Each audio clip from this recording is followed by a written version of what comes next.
Welcome everyone. My project this year was compressing atmospheric data into its real information content, which is actually a follow-up project from last year. So we basically developed first ideas last year and went into more details this year. So this is work that has been mentored by Miha Juanjo, as well as my two PhD supervisors, Peter and Tim. And so I'm a PhD student just about to finish up in Oxford. And really how I would like to illustrate this problem today is, as you can see on the next slide, it's almost like a trick question, because I want to ask, how far is it for someone to get from London to Paris, given the information that you see on this map? Think about it for a second. Really, like you see there's like 339.25 kilometers. And if someone asks you that question, what would you answer?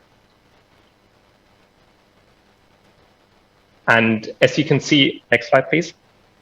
As you can see, there is basically a lot of uncertainties, considerations that you have to take into account in order to know what you will communicate to someone, right? So the question is, where does someone come from in London? Where does someone go to in Paris? What is the means on the way? Are there any deviations? And so I guess in many cases, next slide, you will actually end up with something, communicating something, let's say like 350 kilometers. Because what's actually, if you ask that question, what's actually happening in your brain is that you see this number, you know that it can't be accurate to 10 meters, it can't be accurate to 100 meters, because you already in this map, you can see that there's a lot of uncertainty about where someone in London comes from, where someone in Paris goes to. And so basically your brain automatically incorporates this information about uncertainty and tries to round the value automatically to something that your brain considers to be somewhat accurate, somewhat real. And this is a very typical problem that we have in data compression. And this is exactly what we've tried to tackle with this project.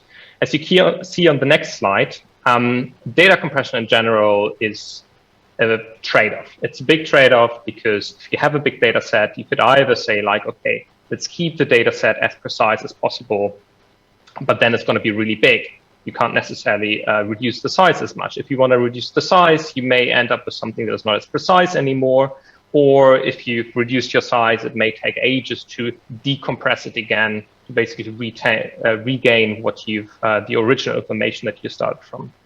Data compression has been applied to a lot of different types of data sets. As you can see on the next slide, for example, basically almost every day we're dealing with information like pictures or movie, audio, and so on.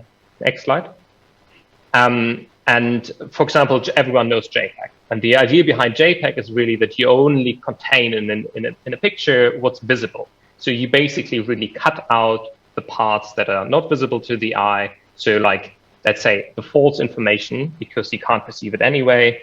Similar to MP3, you basically cut out things that your ear can't hear anyway. And so the question really is like, how do we do something similar for climate data? How do we cut out the parts that are not known, that are uncertain, that do not contain real information?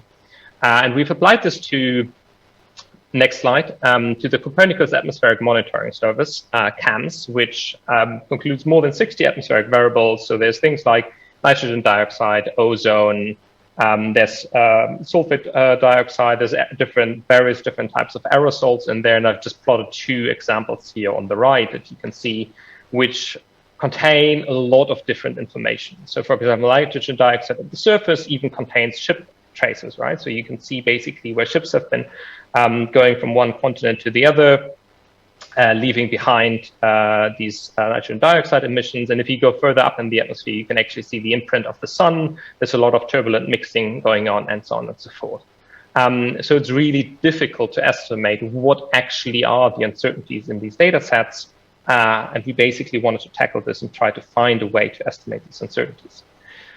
These data sets, there's a lot of data produced. So ECMWF's data production is around 200 terabytes every day. That's 2 gigabytes per second. And it will probably even quadruple in the future whenever ECMWF is ready to go towards a 1 kilometer global model. At the moment, we're at about 9 kilometers, but hopefully that will increase in the future towards more reliable predictions of weather and climate. CAMS is only a subset of that, but CAMS still produces about 600 gigabytes per day. So it would be amazing to find a way to automatically identify what's real, what's not, throw away what's not. And on the next slide, I just want to illustrate that quickly. So imagine you have a data set, and we just take a little chunk here. You have some numbers in there, and just as an example, it could be these numbers here. So you can see basically all of these numbers have somehow in common that 0.05, and then something behind there that is different for all these different values. And this is basically then how we, for example, encode any kind of climate data into numbers. However, what's actually represented on a computer are bits. Next slide, please. And the only thing you have to know about this encoding into bits is that in the same way as the most significant digits for a decimal number are on the left and the lesser significant are on the right, the same holds also for the bits. So basically every row here on the left, very left, is the sign bit, on the very right, and you can see this, how basically at some point the bits try to start to be somewhat random and not really, there's no coherent pattern anymore. And then next slide. The same idea basically applies as for the example that I've provided earlier, that we somehow assume that the left part contains real information. However, at the right, at some point, the bits are basically just random and there's false information. So the aim is really to find a way to objectively separate the real and false information. If one knew the uncertainty, so in the example of getting from London to Paris, you have some prior knowledge. You know roughly how big London is, so where someone could live in London. But in general, we do not have that information. Of course, if you think about back to the talk that Alba just gave, there are people that try to understand what the uncertainty, where are the errors in these data sets. But in general, it's a really challenging task, and it would be great if we find some kind of objective way, some kind of shortcut that would actually allow us to do data compression more efficiently. And the shortcut that we found is using information theory, especially mutual information. And because mutual information is probably, might be an intuitive concept for some, but still it is an actually quite well quantified concept. I want to give you a quick introduction to mutual information in order to illustrate how we solve this problem. Next slide. Imagine the following example. You observe 3 different situations. So you look out of the window, you see the wind just because there's a flag, you see winds coming from the east and there are sailing boats out on the sea. The other situation is there's no wind and you see no boats. And the third situation is there's wind actually coming from the west and you see sailing boats. So the question really is what is the mutual information between observing the boats and observing the flag? And if you know one of them, could you also infer something from the other? Next slide, please. And that's really interesting because many people have an idea of what correlation means. But the really important point is that correlation is not the same as mutual information. So in this situation here, what we have is that from the known fact of that there are sailing boats, we can infer that there's wind, but we do not know the direction. Because we don't know the direction, these 2 variables are actually uncorrelated. However, we can still infer some information from that. And so vice versa, knowing that there's either east or west wind, we know that there will be sailing boats, but we don't know, we know this for both, but still the direction is kind of the unknown factor here. And then for the situation of no wind, we also know that there's no boats, which also holds the other way around. And this is exactly what we have applied now to the data. And the data, really, what I'm talking about here is zeros and ones. So you basically have this massive set of zeros and ones, and you try to infer the mutual information. Next slide, please. And so the way we did this is that if you take any kind of number, we encode it into bits, or it is always encoded in bits if you have it on the computer.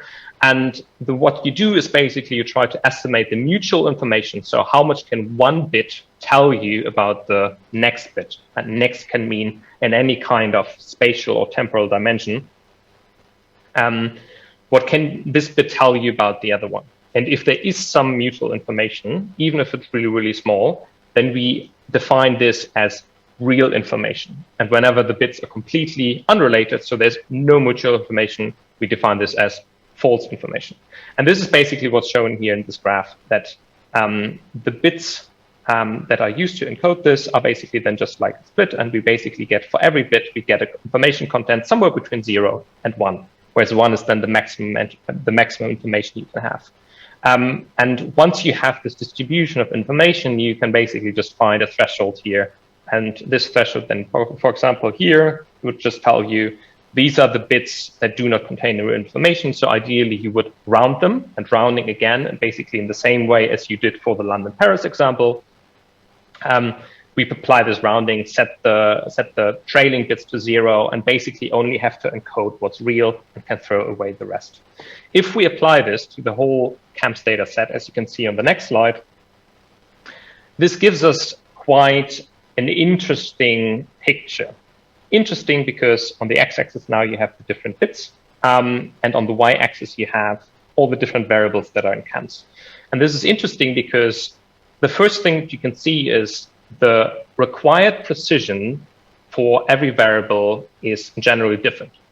So meaning that if you use some kind of standard, like let's say, I don't know, let's preserve 3 decimal digits for all of the numbers, this will not be accurate because some variables you may actually truncate some information.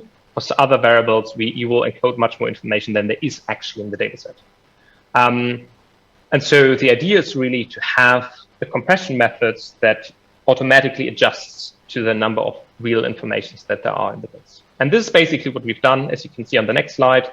For example, apply to a satellite data set. This is just to show what happens if you use really high resolution image. Next slide, please. And so basically the question I want to ask you now is, can you even see which one is compressed, meaning 15 to 20 times smaller than the other? This is a satellite image of brightness temperature over Turkey and the Black Sea. So the country in the middle bottom is Turkey. And I guess in many cases, no, you can't really see it. And this is exactly the idea that basically, because we found a way to compress climate data, is very, very similar to the way how we actually compress images. This can also be applied to different, next slide. In order to understand what this, we call it information preserving compression, actually does, is I basically zoomed into this picture, and you can see.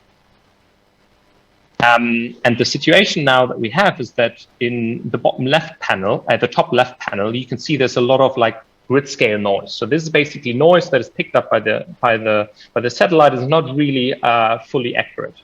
And so what this information preserving compression now does is basically, because it finds the bits that are only contain false information, you basically get a filtered version of what you can see in the top left, in the top right. And so it filters out the noise. And you can see this, that there's basically patches of like uniform values because it's not significant what the differences are in there. And this is even amplified if you would look for the gradients in temperature. So this is surface temperature here. What you can see therefore is like fronts, meaning that there's colder waters coming from the Black Sea mixing in with the sea just south of Istanbul. And if you look at the original temperature data set, there's always some gradients, whereas then once you apply this information preserving compression, it basically tells you there's a lot of areas that are actually insignificant, where we cannot say that these values are different. And so it basically removes insignificant gradients in your data set. The same idea of this information preserving compression can also be applied to different types of data sets. So as you can see in the next slide, this is something typical that you can find on your weather app, where if you look for your rain radar forecast, so basically if you want to know where exactly in the UK it's currently raining, this is a picture that you would get. And so in the two left panels here, there's basically a massive amount of rainfall over Scotland. And if we compress this, there's actually, well, you still can't really see a difference because you just remove the information that is false anyway. You preserve the stuff that's real. And so really what we want to see here is that the picture doesn't change. And it works for winter precipitation as well as summer precipitation on the right. And especially if the data is really patchy, there's a really high compression factor that you get, because you basically you automatically filter out everything that's like insignificant information, and that's basically everywhere where it doesn't rain is really easily compressible. As we can see on the next slide, and this is now actually applied to data from the CAMS data set over the whole globe, going from 100% preserved information on the left to something like 80% of preserved information on the right. And this is really just showing where, once you start truncating some of this information, what the effect is of this compression method. And I'm not advertising that you should only preserve 80% of information in your data set, and you can see that things look really like in cartoon land.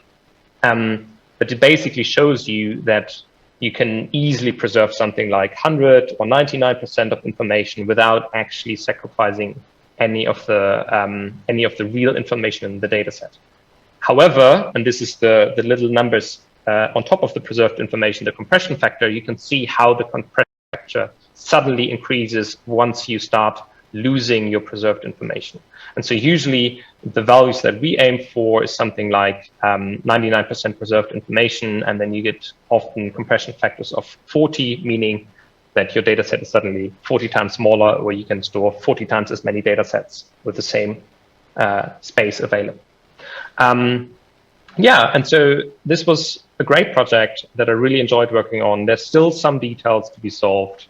We're still thinking about ways how to efficiently implement that, especially for ECMWF, but the concept is out. And so as you can see on the next slide, I'm very, very happy about this, because we basically spent the last year also writing this up. And so we have this publication accepted now. It's not in review anymore. It's accepted in Nature Computational Science, which I'm really, really proud of, with Miha, Juano, and also Peter and Tim. And so if you want to have any more information on that, just probably give it a few weeks. There will be a nice open access publication out. And for all the technical details, please just go to the different repositories that I've been creating over the last 2 years, actually. Yeah, you find more information in there of how to estimate this real bitwise information content, how to do different types of compression. And for any questions, I'm very happy to answer them. Thank you. Many thanks, Milan. Very impressive, your implementation, and congratulations for the publication. Ivan, very, very thank you. Media. So we have a question for you in a slider. Yeah. Do you know why CAMS model data are stored with so many decimals? Yeah, so this is a typical problem that we're currently facing, which is that a lot of variables in CAMS are concentrations. Concentrations meaning that most of your values are somewhere between 0 and 1. And in many cases, you actually have a few point sources, meaning that, for example, if you look at some of the emissions that, for example, are created by industrial activities, are very, like, you have a lot of, like, you have high values in very small areas somewhere scattered around the globe. And then because of the atmospheric circulation, it basically gets mixed, meaning that some of the concentration in some, like, remote locations really high up in the atmosphere can be really, really small values.